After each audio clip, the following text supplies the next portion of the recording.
So let us start with the topic moisture, humidity and precipitation. Please write. Humidity and moisture are one of the decisive elements for weather and climate. Water vapor is also an effective greenhouse gas. तो जैसे nitrogen oxides हैं, sulphur oxides हैं, green house gas की अगर बात करें so we have CO2, nitrogen oxide, sulphur oxides, ठीक है, बहुत सारी और भी गैसेज हैं. But water is also one of the important green house gas. This can be asked in your environment question. और सबका पोटेंशियल अलग अलग होता है. मान लीजिए एक मॉलिक्यूल CO2 का है, वो कितना गर्मी अब्जॉर्ब करेगा, कितना उसका ग्रीन हाउस पोटेंशियल है. और नाइट्रोजन का एक मॉलिक्यूल है, so nitrogen you see many times more than CO2. Similarly we have ammonia, we have methane, ठीक है. तो इनका पोटेंशियल जो होता है many times more than CO2. So water is also an important green house gas, ठीक है. Green house का मतलब सिंपल सा है, this is earth, we are getting the rays of the sun. तो जो रेज आ रही हैं वो आ तो जाएंगी, but it gets trapped inside the heat gets trapped inside the earth. And basically जो हीट होती है इट डज सम वर्क, ठीक है ना. और फिर वो बाद में heat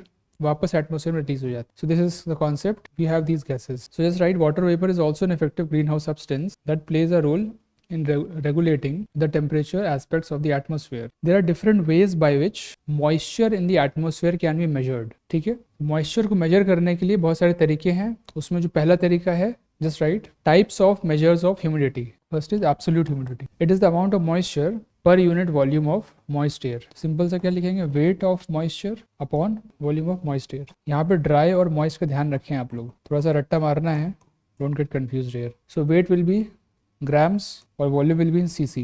This is the unit, grams per cc, ठीक है. This was absolute humidity. Second is specific humidity. It is the amount of moisture or water vapor per unit weight of moist air. तो यहाँ पे weight upon volume था, और देखिए दोनों में moist air की बात हो रही है. So let us write first weight of moisture. Weight of moisture divided by weight of moist air. तो moist air यहाँ पे भी है, यहाँ पे भी है. यहाँ पे volume था, यहाँ पे weight आ गया. That's it, ठीक है. ध्यान से देखिएगा इसको. So this is the weight, this is the volume. अच्छा, यहाँ का यूनिट क्या होगा बताइए. इसका ग्राम पर cc है, इसका यूनिट क्या होगा बताइए. देखिए वेट है, वेट अगर ग्राम्स में लिखा है यहाँ पे ऊपर, और यहाँ पे भी ग्राम्स में लिखा है, तो ग्राम्स बाय ग्राम्स कट जाएगा. So it has no unit. Relative humidity has no unit, ठीक है. So please be careful. Specific humidity का कोई यूनिट नहीं होता है, no unit. इसका जो यूनिट होता है ग्राम्स पर cc, या कोई और यूनिट हो सकता है, kilograms per metre cube, whatever you want you can have. Just write with statement, the above two measures depict the absolute amount of moisture, but the amount of moisture is not the best measure of predictability of rain or precipitation. ठीक है. तो मान लीजिए आपने निकाला कितना moisture है volume of moist air में, ठीक है ना. वॉल्यूम मान लीजिए 100 cc है, उसमें 20 ग्राम मॉइस्चर है, ठीक है. या स्पेसिफिक ह्यूमिडिटी निकाला, weight of moisture upon weight of moist air, ठीक है. उससे ये नहीं पता चलेगा कि रेनफॉल होगा कि नहीं, क्योंकि रेनफॉल होना ये डिपेंड करता है moisture holding capacity of air, ठीक है ना. कोई एयर मान लीजिए सैंपल है, this is second sample, sample 1, sample 2. इसमें जो कंडेंसेशन होता है, यानी कि जो मॉइस्चर, एक टाइम ऐसा आता है ऐसे टेम्परेचर पे कि मॉइस्चर होल्डिंग कैपेसिटी मतलब it saturates the whole air, 100% capacity हो जाती है, तब ये कंडेंस होता है और रेनफॉल होता है. रेनफॉल होता है या ड्यू होता है या फॉग होता है, मिस्ट होता है, will study that. So my point is कि this is not the right unit to see if rainfall will happen और नॉट. रेनफॉल के लिए we should have relative points of reference, ठीक है ना. And this relative reference is basically through the temperature of the air, moisture holding capacity of the air, ठीक है ना. So just right, the possibility of precipitation is better expressed if the amount of moisture is correlated with the moisture holding capacity of the air. Hence, the measure of relative humidity, which is the amount of moisture in air to amount of water vapor required to saturate the air, practically लिखिए expressed in percentage, ठीक है. So this relative humidity becomes very important than relative humidity. ये कुछ ratios हैं, आपको बस इनकी definition याद रखनी है, अगर पूछ लिया तो सट से आंसर कर दीजिएगा. So it is what? Amount of moisture and moisture holding capacity of the air express in percentage, तो इंटू 100 कर देंगे, दैट्स इट, ठीक है. तो रिलेटिव ह्यूमिडिटी अगर मान लीजिए 90% है, तो इसका मतलब है कि जितनी कैपेसिटी है एयर की मॉइस्चर होल्ड करने की, उसमें 90% कैपेसिटी ऑलरेडी भर गई है, केवल 10% बची है. It is irrespective of the amount of moisture. It is a relative concept जिसमें मॉइस्चर होल्डिंग कैपेसिटी आ जाती है, ठीक है. And this will actually tell कि रेनफॉल कब होगा, कैसे होगा, सारी चीज़ें बताएगा ये. अब moisture holding capacity of air ये किस पे डिपेंड करता है, तो कहीं ना कहीं टेम्परेचर पे डिपेंड करता है, temperature of the air, okay. The next ratio is, तो अपन ने 3 रेशियो की बात करी. पहला absolute humidity, second was specific humidity, तीसरा है रिलेटिव ह्यूमिडिटी, ठीक है. और चौथा है अपना mixing mass ratio. Mixing mass ratio. Okay, the amount of moisture per unit weight of dry air. Simple सा डेफिनेशन है.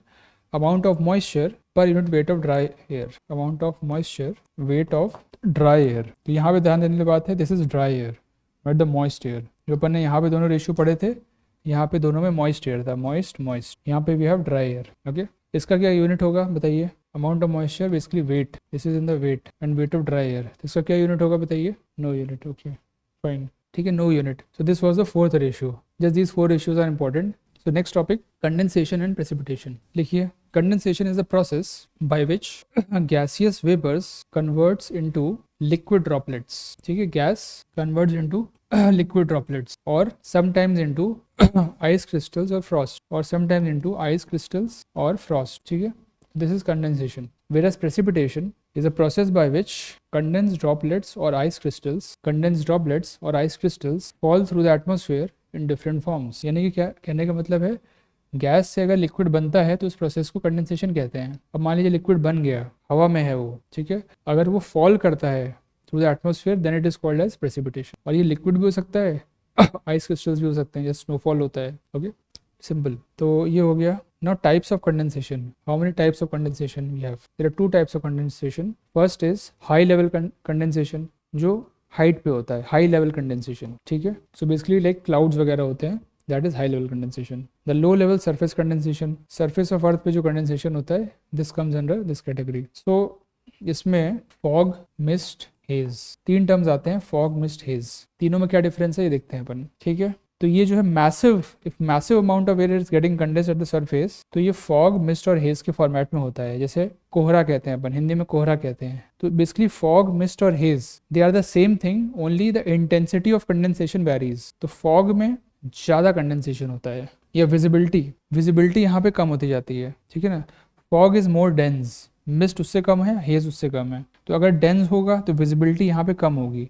So this is the density. Okay, और रिवर्स डायरेक्शन है विजिबिलिटी. ठीक है, यहाँ पे अगर जाएंगे तो विजिबिलिटी कम होगी, यहाँ पे जाएंगे तो डेंसिटी बढ़ेगी. ठीक है ना, और you can say visibility increases है. तो ऐसे एरो बना दीजिए, यहाँ विजिबिलिटी बढ़ती है, डेंसिटी डिक्रीज होती है. ओके, सो डेंसिटी का यहाँ एरो बना दो. ठीक है, वेरी सिंपल. तो ये मैसिव मास हो गया. अगर ड्रॉपलेट्स होते हैं, वाटर ड्रॉपलेट्स, इंडिविजुअल ड्रॉपलेट्स अगर होते हैं तो उनको कहते हैं ड्यू. ठीक है, तो बेसिकली क्या होता है कि रात्रि में बहुत सारे कोल्ड सरफेस होते हैं, जैसे you can have window panes, you can have some leaves, trees, जहाँ पे बहुत ज़्यादा कोल्ड सरफेस हो जाता है. तो व्हाट हैपेंस, जो मॉइस्चर एटमोसफेयर में होता है because of getting in contact, ठीक है, मॉइस्चर है, मॉइस्चर लेडन एयर कह लीजिए, मॉइस्चर लेडन एयर है, वो जैसे कोल्ड सरफेस से कॉन्टैक्ट में आएगी, व्हाट विल हैपन, उसका जो मॉइस्चर होल्डिंग कैपेसिटी बहुत कम हो जाएगा. टेम्परेचर जैसे कम होता है, moisture holding capacity get decreased. This is very important. Temperature is the control. Temperature बढ़ेगा, मॉइस्चर होल्डिंग कैपेसिटी बढ़ जाएगी, कम होगा तो कम हो जाएगी. तो जैसे कोल्ड सरफेस की कांटेक्ट में ये आया, इसकी कैपेसिटी कम हो जाएगी.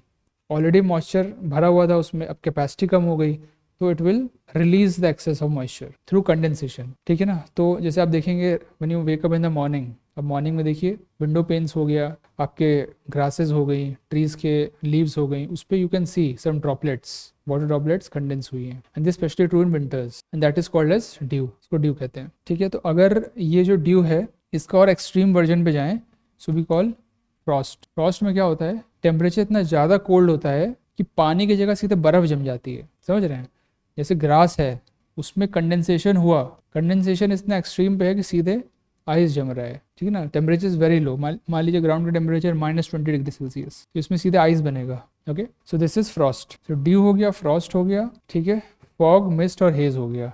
5 टर्म्स अपन ने हैं, देख लिए हैं, just note it down. Next point, just write one star mark and just write one statement. The moisture holding capacity of the air is proportional to the temperature.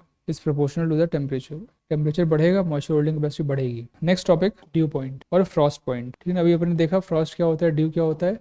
Now we are seeing what is frost point and dew point. That's right. It is the temperature at which air cools enough for condensation into a droplet or frost respectively. Very simple. अब देखिए smog. What is smog? एक अपन ने fog पढ़ा था. ठीक है ना, fog का मतलब आप समझ गए होंगे, मैसिव लेवल पे अगर एयर का मॉइस्चर कंडेंस होके in small droplets it is in the air, so that is fog. Winters में अपन देखते हैं कोहरा होता है. But what is smog? एक डिफरेंट टर्म है smog. So it is basically what? Fog plus pollutants.